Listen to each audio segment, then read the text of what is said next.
Expats in Spain worried about the Brexit? Yes, simple as that. I'm actually in the members of forums that are tied in with the Remain, and also I've come across a lot of the stuff about leaving. My own view on it is quite simply, I just want an outline plan. I don't, if the majority, I wouldn't say it's the majority of the country, it was the majority of the people that actually turned up to vote that day, want the UK to exit. Well, that's what people have discussed, there's still legalities on it, and my personal viewpoint is damaging the economy either way at the minute. We need leadership, and we need people to actually guide the UK, whether it's staying or leaving. Anything in limbo is not good for any economy. But I would say it's worrying a lot of expats here. The chatter in the forums is mainly about the people worried about being forced back to the UK, because a lot of people don't want to go there. And I can understand it. I've been abroad nearly a decade myself, and I prefer being overseas. I think that's, if you choose that lifestyle, why should you be tied to a country? They're quick enough wanting people to go and fight their wars and everything else, but then suddenly you've got people going, but we want you to stay here. But they don't.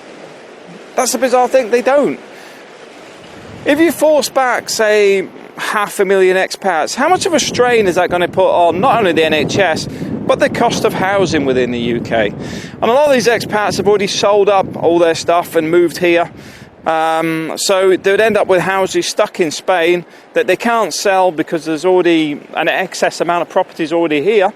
Although you can still hear construction going on in the background up here. These are expensive new properties. So if we go down here, they're about half the price. But the reality is that the personal side of things should be put to one side. The way people should be looking at this is how it affects everybody overall. What positive aspects are we going to get out of this? How's it going to affect the average person? How's it going to affect every person? Is everybody going to be better off or worse? And that's what matters. In the clear guidelines on what we're actually going to be doing is the important bit everybody's waiting for.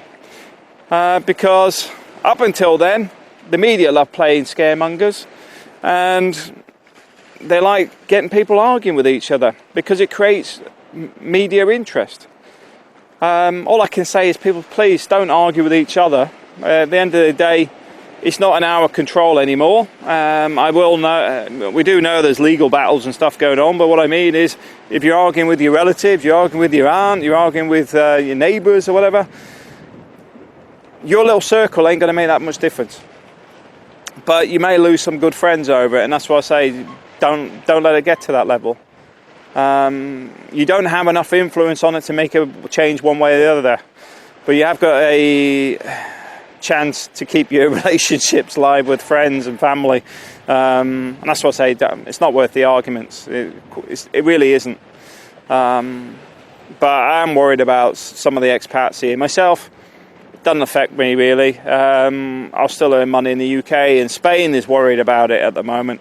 Spain gets a lot of benefit from the expats being here, but also there's a lot of people that go to the UK to work, so the Spanish economy does benefit from the UK, but also the NHS benefits from the Spanish workers. Also benefits that the Spanish care system looks after a lot of its UK residents that are here, UK citizens that are residents in Spain.